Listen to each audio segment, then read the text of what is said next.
Bienvenue dans le podcast Design Plus. Bonjour, c'est Laurent Galen. Dans ce podcast, je vais rencontrer des designers UX et UI français. On y parlera d'expérience, de technique, d'innovation, de passion et d'inspiration, mais surtout de design. Ce podcast est disponible sur iTunes, Spotify, YouTube, Encore et sur d'autres plateformes. Retrouvez la liste complète dans la description de chaque épisode. Bonjour et bienvenue à nos auditeurs pour ce nouveau podcast. Aujourd'hui, j'ai le plaisir d'accueillir Stéphane Roch. Bonjour. Eh bien, Bonjour Laurent. merci, bienvenue Stéphane. Aujourd'hui, nous allons aborder un thème qui pour moi est important, en tout cas qui est novateur, en tout cas pour moi. J'espère qu'il le sera également pour vous. C'est la facilitation graphique. Mais avant d'attaquer le sujet, on va commencer avec Stéphane qui va se présenter. Voilà, il a une société, etc. Et donc, je lui laisse immédiatement la parole. Merci Laurent. Oui, je me présente, donc Stéphane Roch, tu l'as dit. Je suis facilitateur et en particulier facilitateur graphique. Mais je suis facilitateur aussi, D'accord? donc je ne sais pas si tu as eu l'occasion de le définir Non, avec les auditeurs. pas encore, mais Bon, vas-y, je t'en prie voilà, si alors tu veux. le facilitateur aujourd'hui, dans la définition moderne, c'est celui qui travaille avec des groupes, en général des groupes au sein des entreprises, des collectivités, et qui essaye de les faire cheminer dans une réflexion plus ou moins complexe. D'accord. Souvent, c'est pour les aligner sur la vision de l'entreprise, les faire travailler sur une problématique complexe, justement, en plusieurs sessions.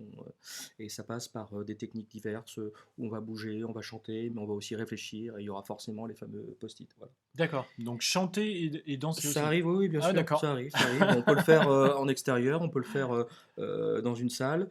Il y a différentes techniques et elles sont souvent choisies en fonction de la personnalité du facilitateur lui-même. D'accord. Il Ok. y en a qui sont plus à l'aise avec les mouvements du corps et d'autres plus avec le cérébral. D'accord. C'est Ok. un peu mon cas et c'est pour ça que je me suis spécialisé dans la facilitation graphique, où là, cette fois-ci, effectivement, le graphique exprime à la fois le visuel, les couleurs, les formes, mais aussi ce qui est plus dessiné, au sens pictographique, dessin, croquis.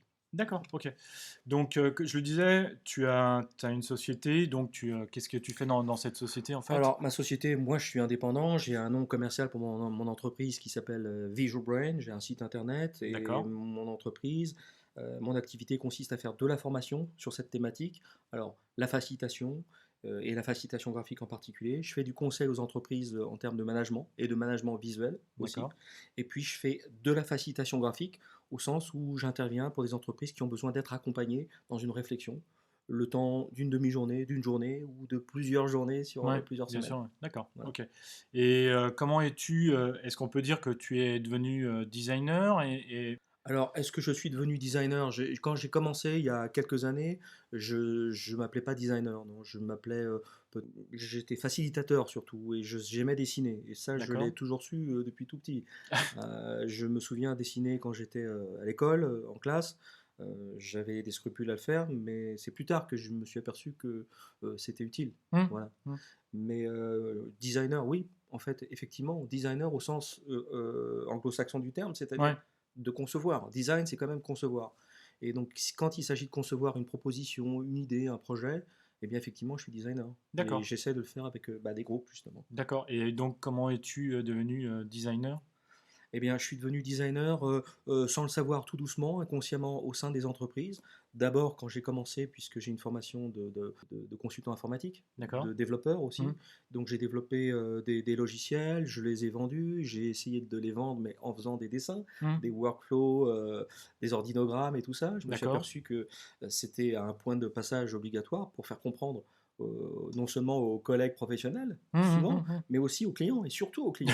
Oui, Et je que les me clients doute. voyant des imprimantes, des serveurs, des bases de données, tout ça représenté par des pictogrammes, des flux, des flèches, des couleurs, je voyais que la transmission et la capacité de convaincre étaient plus fortes. Ouais, plus simple et plus fluide aussi, certainement. Exactement. D'accord. Et on pouvait se référer à quelque chose de dessiné, d'écrit, de tangible, sur lesquels on pouvait pointer du doigt et donc avancer. D'accord, ok.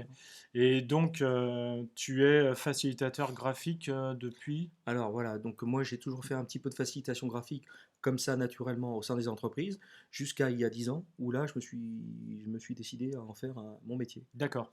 Alors maintenant, nous allons vraiment aborder le sujet avec Stéphane et au sens propre du terme, il va nous expliquer ce qu'est effectivement la facilitation graphique et comment il le conçoit en fait. Alors, la facilitation graphique, c'est la capacité déjà à voir des choses tangibles, bien sûr, et à les dessiner, mais aussi de voir des choses abstraites, de les concevoir par le dessin, de les représenter. D'accord? Donc, quand on a une problématique en entreprise, c'est souvent des choses qui sont abstraites. Par exemple, l'alignement, la vision, la Hmm, cohésion d'équipe, la performance. d'accord. Ce sont des concepts abstraits qu'il faut pouvoir représenter. Je pense que la facilitation graphique, ça permet de placer, de poser sur un mur, donc un grand espace, d'immerger les participants à un atelier dans du visuel, de sorte que par des codes de couleurs, des formes ou des dessins, ils arrivent à cheminer, euh, avoir des repères pour construire une réflexion et aboutir à des décisions, et de manière légitime. D'accord. Ok. Vraiment, donc tu utilises différentes méthodes au sein de la facilitation Alors, graphique. la facilitation graphique, effectivement, il y a une confusion aujourd'hui, je dirais, dans les esprits. Absolument, Il oui. faut faire la différence entre ce qu'on appelle le graphic recorder, le scribe graphique, qui lui, en silence, va retranscrire les idées exprimées lors d'un séminaire. D'accord. Il va le faire à partir de ce qu'il entend autour de lui, mais il n'intervient pas. C'est pas un animateur. On va lui apporter des post-it, quelqu'un va l'aider. Sur ces post-it, il y aura les idées clés qui auront été formulées par les participants. Et D'accord. lui, il va essayer de les représenter, d'en faire une fresque, Donc quelque part. c'est plus un illustrateur quelque part. C'est un illustrateur, C'est un effectivement. illustrateur. Et souvent, ces gens viennent effectivement du monde artistique, des Hmm, beaux-arts, etc. Ce sont des gens qui font en parallèle des bandes dessinées, des BD, ils aiment bien d'accord. dessiner. Ok. Ce sont des illustrateurs, en fait. D'accord. Ils illustrent quelque part, ils C'est, font une c'est- photo de souvenir, c'est un dessin souvenir d'une conférence, d'un séminaire, en essayant de mettre en scène les idées forces. Voilà, donc je veux parler de ce métier qu'on appelle facilitateur graphique, mais qui, à mon sens, est plutôt un illustrateur D'accord. de conférences, de séminaires. Et donc ça, c'est un métier. D'accord. Et ce métier-là, je le pratique aussi un petit peu, mais le sens de facilitation graphique que j'entends, et dans l'interview d'aujourd'hui, c'est celui de l'animateur. Ouais. D'accord. Donc c'est quelqu'un qui comprend les enjeux et qui peut aider le groupe à cheminer dans sa réflexion, à la structurer. Donc il intervient. Et c'est pour ça que ses qualités sont différentes, puisqu'il doit animer, donc être sûr que tout le monde participe, que tout le monde est impliqué, Mhm. être capable de pratiquer des energizers, Ouais, des tout à fait. Ouais. icebreakers, tout Ouais, ce ouais. type de techniques qui permettent au groupe de fonctionner ensemble.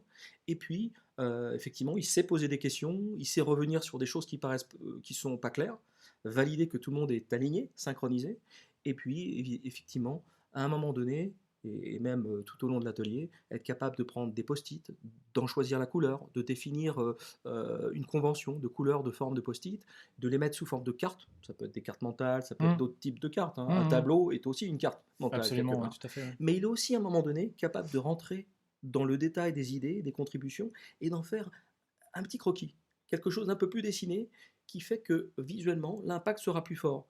Alors ça peut être très symbolique, et donc d'un point de vue de l'émotion, c'est assez neutre, mais ça peut être très évocateur, et ça peut du coup inspirer les gens à aller plus loin dans leur réflexion et à valider qu'ils sont d'accord sur la vision des Hmm, choses. hmm, hmm, hmm, hmm. Et là, pour faire court et pour terminer sur la définition, c'est que souvent on peut poser la question de quels sont les problèmes, qu'est-ce que vous voyez, on peut poser ça à Ouais, un tout à groupe, fait aussi. Ouais, et ouais, si ouais. les gens s'arrêtent au mot, ils peuvent avoir le sentiment qu'ils sont d'accord, qu'ils partagent Hmm. le même sentiment, la même vision.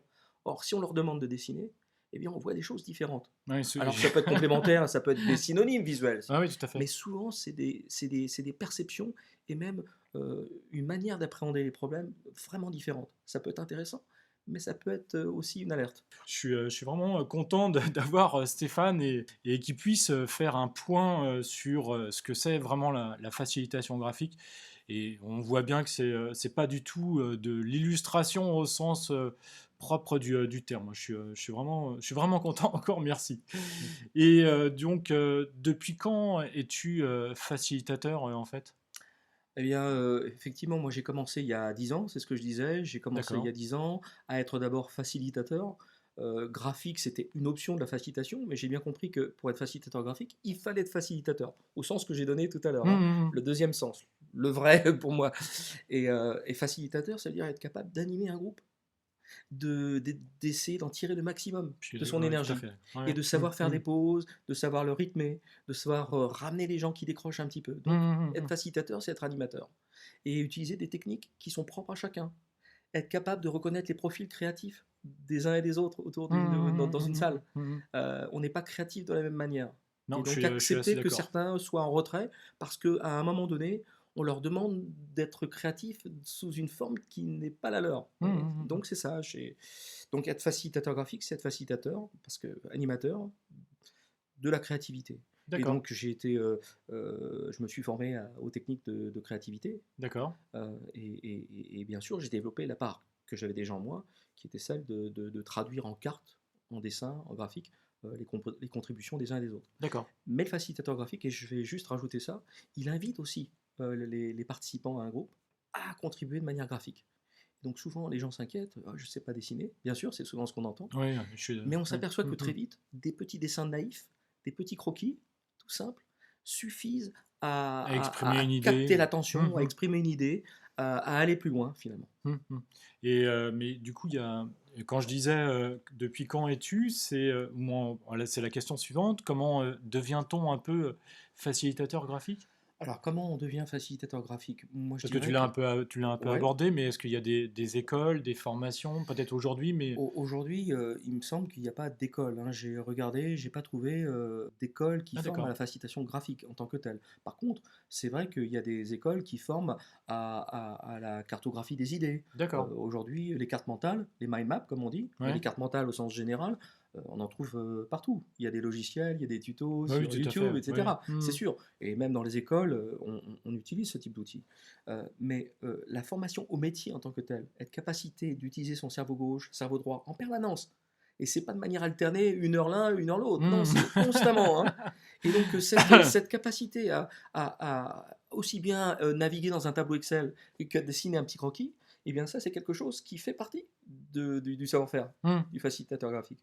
Et donc est-ce qu'il y a des écoles qui peuvent former? Je pense qu'aujourd'hui non, mais en tout cas on le devient par la pratique et par l'envie de pratiquer à la fois, de raisonner, d'utiliser la rationalité de la réflexion, mais aussi d'inspirer par le dessin, de faire des croquis qui peuvent être très pédagogiques, mais aussi Mmh. très inspirants. Et ça, c'est des capacités qu'on trouve, je vais dire de manière schématique, cerveau gauche, cerveau droit, même si, bon, Mmh. c'est pas tout à fait, c'est un peu caricatural.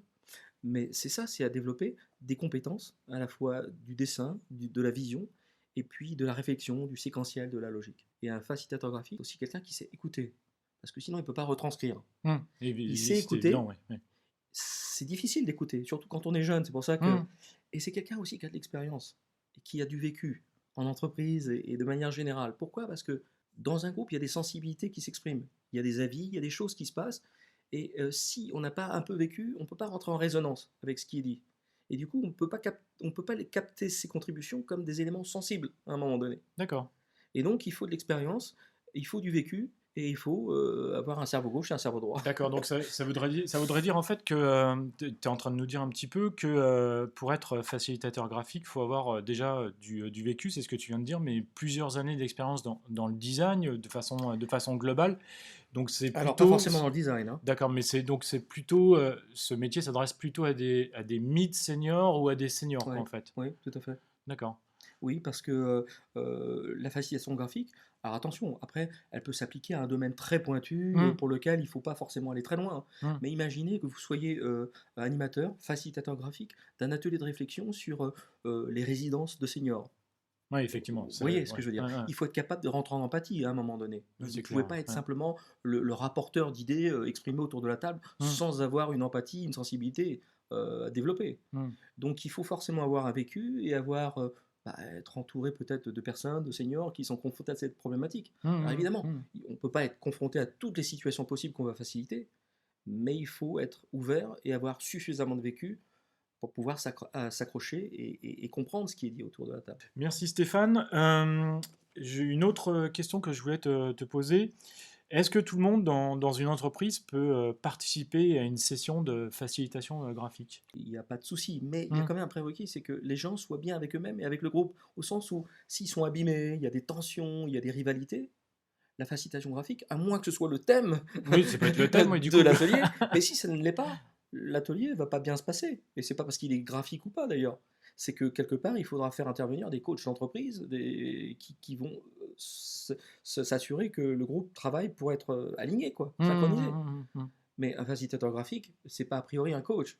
Non, on est... Ouais. Il peut être coach et utiliser la facilitation graphique, mais c'est pas a priori un coach. C'est D'accord. quelqu'un qui retranscrit, qui anime à travers des cartes, encore une fois, hein, je Hmm, le hmm, répète, hmm, hmm. des dessins, des post-it, des croquis, et voilà. D'accord. Donc le prérequis, c'est de travailler dans un groupe ou de vouloir travailler dans un groupe et en même temps d'avoir des objectifs dans ce groupe ou pour l'entreprise, Voilà. bien entendu, Et co-construire, c'est et dans les... co-construire. Voilà, donc Il faut être volontaire et puis voilà. qu'est-ce qu'on peut dire encore? Bah, je peux dire que c'est comme dans tous les groupes où Ouais. il va y avoir du brainstorming avec de la production d'idées, c'est de comprendre qu'une idée qui surgit, elle surgit pas de nulle part, on n'est Hmm. jamais propriétaire de son idée, elle va évoluer et puis il faut pas se crisper sur son idée pour qu'elle chemine jusqu'au bout. Ouais, ouais. Non, une idée, c'est l'idée du groupe, donc il faut l'accepter, il faut mettre son ego de côté, voilà.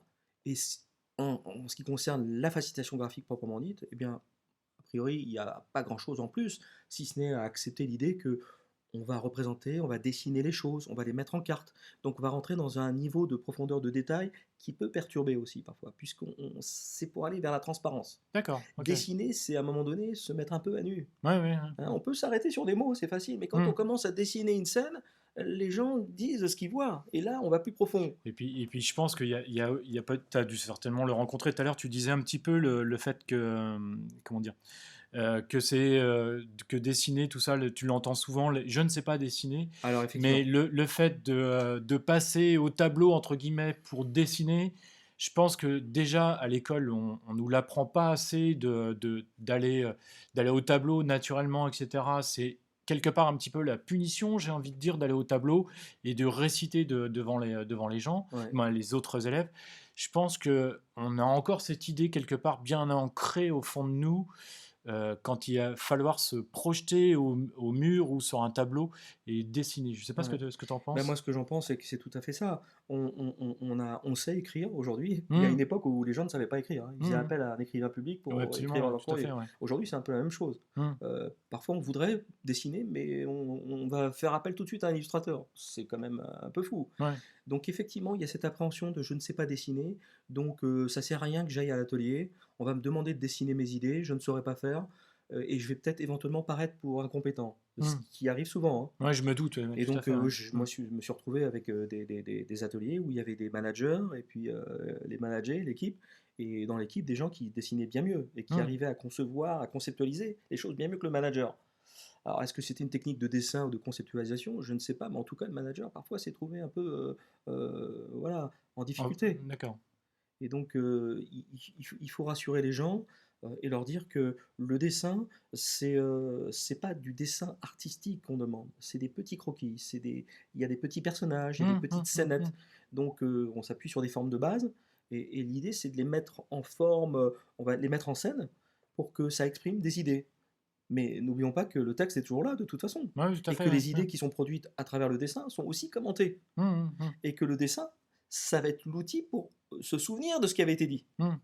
Donc c'est un formidable outil de mémorisation aussi. Ouais, tout à fait. Ouais. Ouais. C'est Voilà. clair. Ouais. Donc le dessin, il n'est pas complexe, il est simple, et on peut dire que deux personnes qui se parlent, c'est finalement un rond d'un côté, un rond de l'autre, peut-être avec un signe qui va distinguer l'autre personne, mais et des flèches pour indiquer que c'est une communication unidirectionnelle ou bidirectionnelle. Enfin voilà, Mmh, des mmh, choses mmh, aussi mmh. simples que ça, c'est déjà de la facilitation graphique. D'accord. Est-ce que tu pratiques aujourd'hui la facilitation graphique dans tous tes ateliers comment... On peut dire que oui. Alors il y a des ateliers qui sont annoncés officiellement comme de la facilitation graphique, D'accord. donc on sait que ça va être majoritairement cette approche qui va être utilisée pour animer l'atelier. Mais parfois, les thématiques sont un petit peu différentes. Moi, je suis sollicité aussi parfois pour accompagner des porteurs de projets, des créateurs d'entreprises. D'accord. Donc, souvent, ils arrivent avec leur projet. On va les structurer avec le fameux business model Canva que tu dois connaître. J'ai entendu parler, mais Ok. je l'ai Donc survolé. c'est une Ouais. manière de structurer son projet professionnel, son activité pro, son entreprise, D'accord, à travers 9 cases essentiellement. Et dans ces cases, eh bien, les gens peuvent se contenter d'écrire de manière classique. d'accord. Moi, ce que je propose, c'est qu'à l'intérieur des cases, chaque case fasse l'objet d'une carte différente, ouais, comme si on l'explosait, et qu'à l'intérieur, on dessine. On peut coller des photos, on peut faire du découpage, etc. Mais on peut aussi dessiner. D'accord. Et donc, ça forme une grande carte mentale, quelque part, et les obliger gentiment, hein, les inviter à dessiner ou dessiner pour eux, ça leur permet de se projeter davantage dans leur activité, de voir des choses qu'ils n'auraient pas vues avec les seuls mots. Oui, parce que c'est comme ça que des gens arrivent à être fiers déjà de ce qu'ils font, qu'ils arrivent à l'afficher dans leur salon, et ça facilite la maturation du projet. Quand vous avez quelqu'un qui travaille par le dessin, par les cartes, à partir de ce fameux business model Canva, eh bien, lorsqu'il colle ses cartes dans son salon, et ça mérite bien cette place, puisque Mmh. c'est le projet d'une vie, Ouais, tout à fait, ouais. donc on vire le tableau ou les posters achetés chez Ikea, pour pas le nommer, et on met sa carte de son projet d'entreprise. Et quand c'est dessiné, avec des petits personnages, la proposition de valeur, les partenaires, les clients, les canaux de distribution, enfin tout ce qui fait Mmh. l'objet D'un d'un projet. business, d'un projet, eh bien quand on les voit qu'elles sont dessinées, qu'il y a un peu de couleur, ça a une autre allure. Et c'est beaucoup plus invitant, engageant à poursuivre la réflexion. Mmh, mmh, On mmh. s'en imprègne, Mmh mh. véritablement. Ouais, non, je suis absolument d'accord. OK. Est-ce que, tu peux, nous expliquer en quelques mots, comment un atelier, de facilitation graphique, se déroule? Ou est-ce qu'il y a une façon, il y a une méthode? Je ne sais pas. Alors, il y a pas de méthode de facilitation graphique. La facilitation graphique, elle soutient une méthode par ailleurs. D'accord, D'accord? Donc, pour animer un atelier, on peut utiliser différentes méthodes, bien sûr. Euh, Moi, en tant que, je dirais pas spécialiste, mais amateur de créativité, d'atelier créatif, je vais adopter une méthode qu'on appelle Creative Problem Solving, CPS. Donc, ça, tout le monde peut d'accord. le trouver. CPS, Creative Problem Solving. Et toutes les phases de cette méthode, eh bien, elles peuvent être soutenues par du dessin, du visuel, du graphique. Tantôt, ça va être plus des cartes, hein, des cartes mentales, des cartes conceptuelles.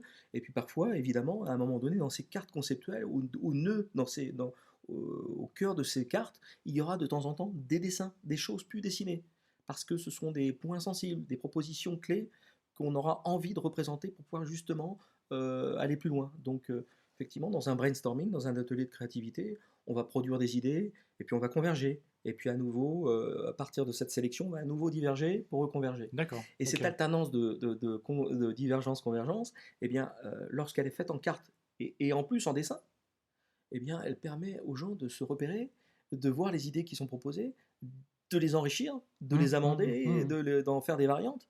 Et ça, de 9 heures jusqu'à 17 heures. Oui, de 9 heures à 17 heures sur peut et sur plusieurs jours, Et oui, bien également. sûr. Et Ouais. pourquoi je dis 17 heures, c'est pas gratuit. C'est que j'ai remarqué que sans passer par le dessin, le croquis, les petits pictogrammes, pour accompagner l'idée, parce que voilà, là on est entouré de post-it et on voit bien que tout est écrit avec du texte, et en plus du texte avec une écriture qui n'est pas forcément lisible Mmh. à 17 heures. Ce que je veux dire, c'est qu'on est fatigué à Ouais. 17 heures en Mmh. fin de journée. Donc l'idée, ce serait d'accompagner le texte avec un petit dessin, quelque chose qui puisse permettre de retrouver l'idée qu'il y avait derrière, car le regard, en fait, va se porter sur le dessin d'abord. Et c'est lui qui va nous rappeler que l'idée derrière, c'était ça. D'accord, On va se le faire effectivement. confirmer en lisant le texte. Mais lire un texte à 17 heures, enfin, je veux Ouais. dire 16h30, on est là, c'est difficile. Mmh, mmh, mmh, Parce que mmh. 16h30, c'est l'heure où on commence à converger pour avoir une sélection d'idées Mmh, mmh, qu'on va mmh. éventuellement développer plus loin, à une autre session. Mais parfois, il faut décider en fin de journée. Et ce que je dis, c'est que parfois, il y a des idées qui sont très bonnes, qui ont produit leur effet waouh au moment où elles ont surgi, mais qui disparaissent, qui vont à la trappe parce que elles sont mal écrites, là, dans un coin de tableau, et on les voit pas. Et donc, les gens, quand ils viennent placer leur gommette ou décider, ils les voient plus. On voit des post-it qui sont divisés en 3 colonnes avec, différentes couleurs et il y a à peu près, 10 post-it, l'un à la suite des autres Voilà. et je peux vous assurer que je suis à 1,50 m. Le premier, j'arrive à le lire. Le dernier, plus du tout parce que je n'ai plus envie de le lire. Il y a tellement d'écriture. Bien entendu, il y a aussi le style. Il y en a qui sont écrits au stylo, d'autres au feutre, etc. Voilà. Et ça devient vraiment très Alors, compliqué. Ouais. alors, typiquement, on est dans une salle effectivement où il y a eu un atelier, mais il n'a pas été fait spécifiquement par la facilitation graphique, visuelle certainement, puisqu'on a des post-it et qu'on Hmm, peut imaginer que le orange, le jaune ça correspond à peut-être, éventuellement, je ne sais pas, j'étais pas là, à définir la nature de la contribution. Là, j'en vois des bleus, des verts, peut-être que c'était juste en fonction des post-it disponibles sur la table, je ne sais pas. Mais là, par contre, à gauche, sur le tableau, toujours, on voit des post-it, il y a des choses qui sont écrites, elles sont écrites en lettres capitales, et il y a des petits pictos, de rien du tout. Ouais, ouais, ouais. Mais ce simple picto, ici je vois l'horloge, eh bien, pour peu que ce post-it ait été placé et commenté en même temps, avec le texte qu'il y a en dessous, eh bien, grâce à ce picto et cette petite horloge, on se souviendra de l'idée qu'il y avait derrière. Mmh, mmh, Et mmh. le regard se porte d'abord sur le dessin. On se dit, ah oui, c'était l'idée de. Et après, on se le fait confirmer en lisant le texte, effectivement. Effectivement, d'où la facilitation graphique est vraiment Voilà. importante parce que même par exemple, juste en dessous ce post-it d'horloge, effectivement, il y a une grosse bulle avec un nom écrit à l'intérieur. Et je pense que s'il avait été écrit différemment, pas entouré de De cette cette bulle, oui. bulle, je pense que ça aurait été, l'impact aurait été vraiment différent. Et Mhm. c'est vrai que je pense qu'effectivement, j'ai peut-être commencé à m'y intéresser un peu plus ou à collaborer avec Stéphane pour mes prochains design sprint, pourquoi pas. Avec plaisir. Et en fait, qu'est-ce que donc après tes 10 années d'expérience en facilitation graphique, qu'est-ce que tu retires de cette expérience aujourd'hui alors? Bien, écoute, j'en retiens des choses très positives, bien sûr, puisque là, je suis parti pour continuer et aussi longtemps que possible, hein. Hmm. Moi, ce qui me préoccupe, c'est de rester en forme. Ah, on n'a pas dit aux auditeurs que j'avais plus de 50 ans, hein, non, mais c'est de rester en forme, d'être, parce que c'est assez physique, en fait. C'est ça qui se passe, c'est que c'est physique. Il faut être capable de prendre des marqueurs et puis d'aller au tableau, dessiner, de prendre du papier, le coller. Parfois, il faut alterner entre une projection numérique, aller sur son PC et aller au tableau. Il faut bouger beaucoup puisqu'on est animateur. Ah oui, tout à fait. Et Ouais, donc, ouais. je trouve que c'est physique. Et donc, moi, je le dis personnellement parce que ça, il faut que je le fasse absolument. C'est être discipliné pour pratiquer bien le sport. Hmm. Ma volonté, c'est d'aller le plus loin possible. Mais j'attends pas la retraite avec impatience, si tu veux.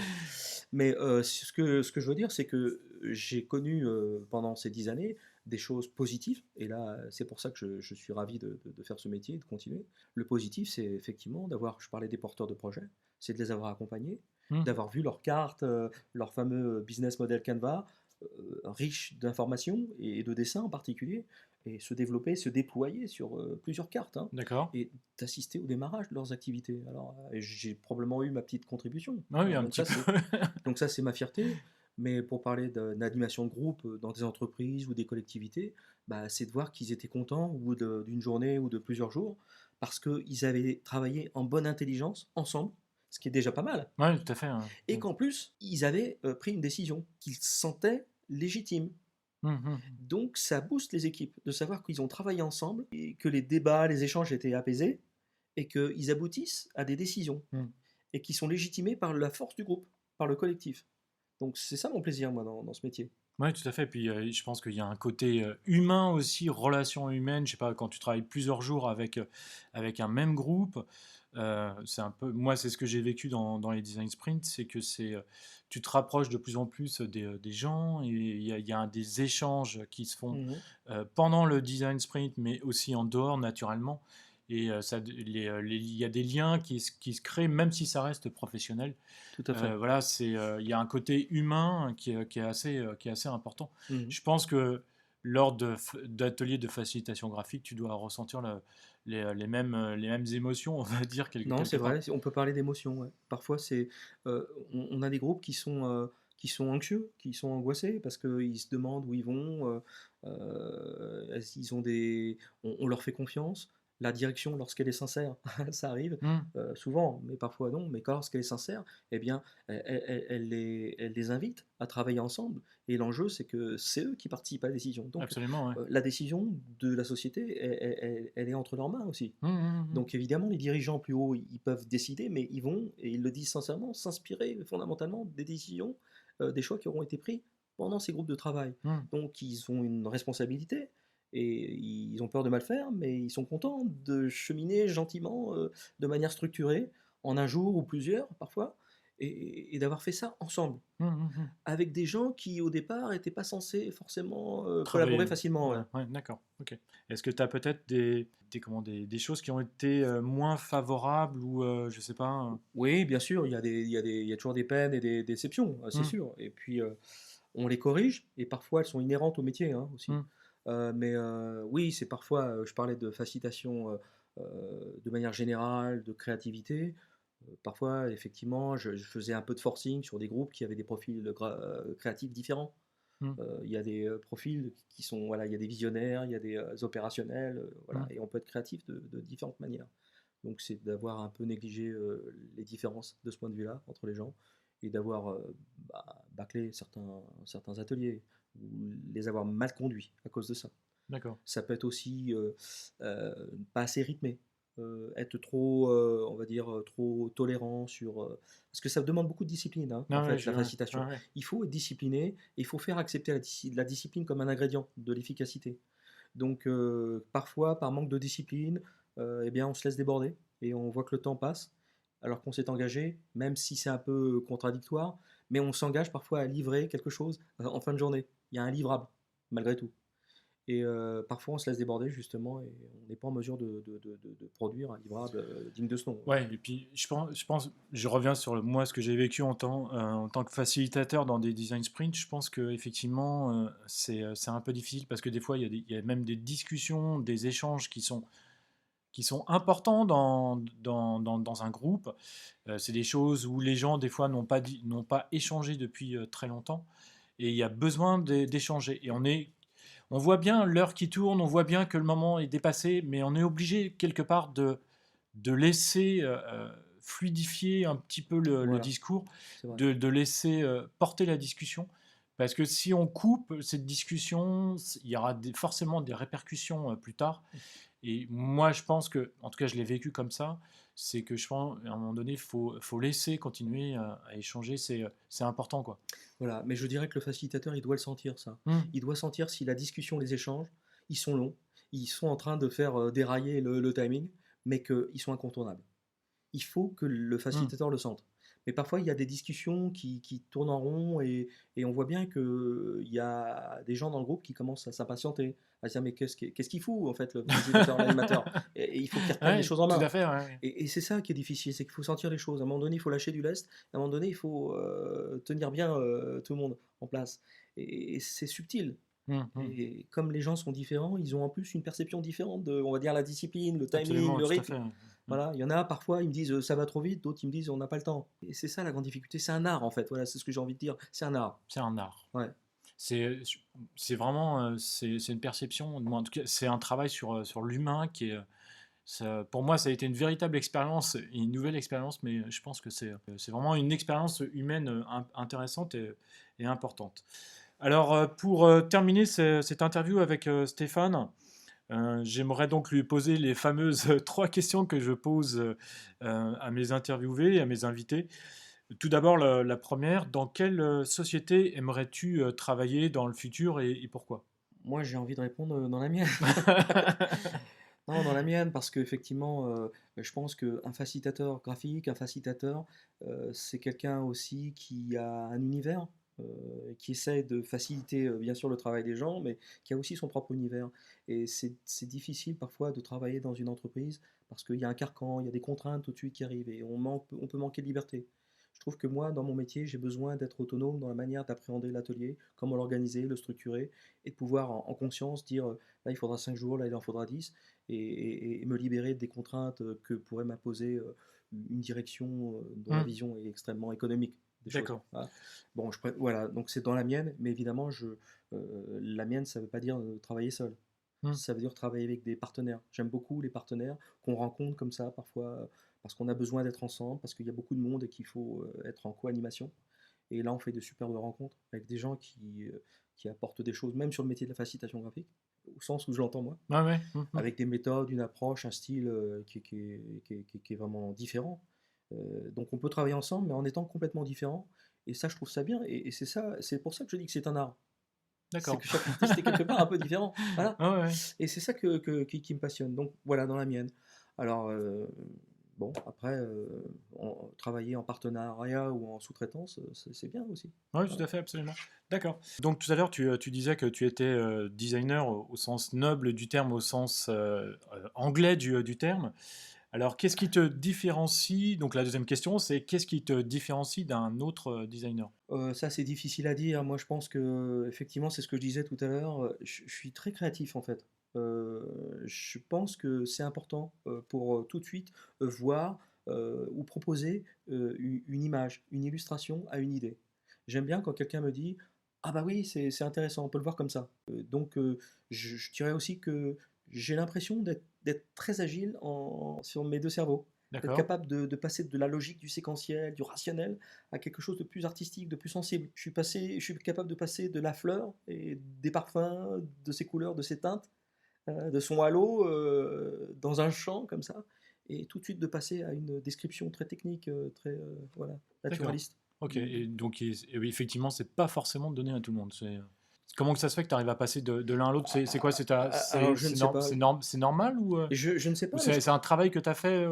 alors des spécialistes du cerveau disent qu'il y a une zone gauche, une zone droite, bon très D'accord. bien, qu'entre les 2 il y a Il y un a un gros vide. tunnel, hein. Alors je sais plus le terme technique pour ça, mais ça porte un nom que j'ai D'accord. oublié. Mais en tout cas voilà, et que les interactions entre les 2, elles se font. D'accord. Mais, peut-être que c'est une autoroute où il y a quelque D'accord. chose Ok. et Mais qui voilà.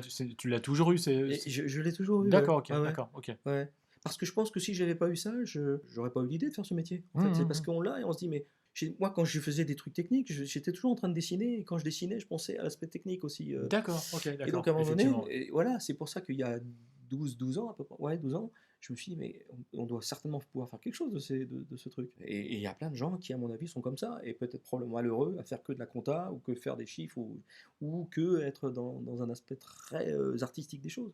Eh bien, merci. La dernière question pour Stéphane, c'est comment vois-tu ton métier dans 10 ans? Alors, mon métier, je le vois, déjà il sera reconnu, au niveau de l'éducation, supérieure. D'accord. Je pense qu'il y aura effectivement, tu le demandais tout à l'heure, une filière avec, des exercices, de la détection de gens qui aiment l'animation, qui aiment, faciliter la réflexion, et qui ont cette capacité à avoir, à dessiner, et à rationaliser, séquencer les contributions. Je pense qu'il y aura des outils, d'intelligence artificielle qui permettront à la volée, durant l'atelier, de faire appel à une projection immédiate à travers, voilà, un projecteur, un ordinateur, mais, par assistance vocale, je dirais, par exemple, si je dis, j'évoque équité ou égalité, ces deux concepts sont compliqués, mais on Hmm. pourrait avoir tout de suite une proposition, d'un outil, euh, qui permette de représenter des choses, et toute enfin une galerie iconographique de ces concepts, et de voir la différence et de l'expliquer par exemple à un groupe qui aurait un doute sur, la différence entre les deux. Ça, donc je pense que le groupe aura un animateur, un facilitateur, lui il sera humain, mais, ce facilitateur sera aidé, peut-être par quelqu'un d'autre, bien sûr, mais aussi par l'intelligence artificielle. D'accord. Ah, Et que les, c'est voilà. très intéressant comme vision. Et Ouais. puis comme outil, je vois très bien, équiper des gens cette fois-ci. Peut-être qu'il y aura moins de tableaux blancs.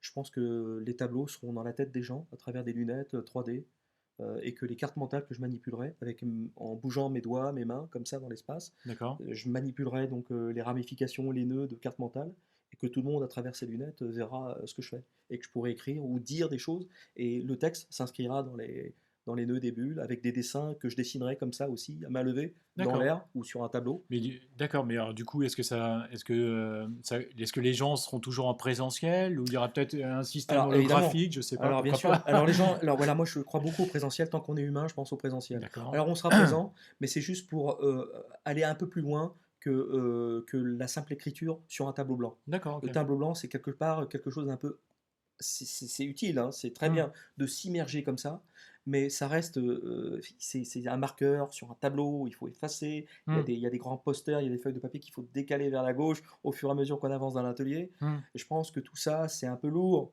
et toutes les Ouais, salles ne sont pas équipées effectivement, de ouais, ce tout genre à de fait. choses. D'accord. Ok.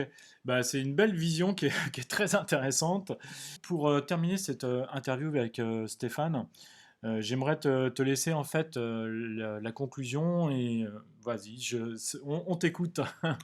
Ah, la conclusion, c'est que moi, j'invite, tous ceux qui ont été sensibles à ce qu'on s'est dit là, tout de suite, de se renseigner, d'aller vers, voir ce que c'est que faire un croquis, dessiner, mais aussi voir ce que c'est qu'une carte mentale. Donc se renseigner sur la capacité de l'homme à voir les choses avant toute autre chose. C'est-à-dire que c'est une machine à voir, Hmm. l'être humain.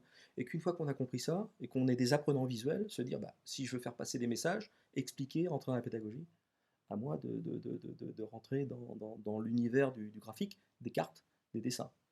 Et donc, j'invite tous les gens qui ont envie de le faire de rejoindre la communauté, puisqu'on n'est pas assez, et qui est aussi ça faciliterait pas cette révolution culturelle, mais voilà, ce changement de regard sur le dessin, qui est considéré soit comme trop enfantin, soit trop technique. Hmm.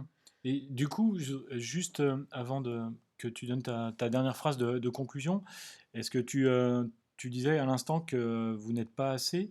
Ça veut dire qu'il y a besoin que ça soit développé et ça veut dire que tu croules sous les demandes ou Non, il y a les deux, effectivement. Je pense qu'il faut qu'il y ait suffisamment d'offres pour qu'il y ait une culture de l'offre, bien sûr. Hmm, Alors, je ne dis pas que tous les facilitateurs graphiques doivent se mettre sur le marché avec cette offre uniquement, hmm, mais ils doivent aussi être facilitateurs graphiques en particulier. Et d'accord. du coup, ça crée le sentiment, qui est réel à mon avis, qu'il y a une offre parce qu'il y a un besoin. Mais le besoin, il ne s'exprime pas parce que souvent les gens n'ont pas cette proposition.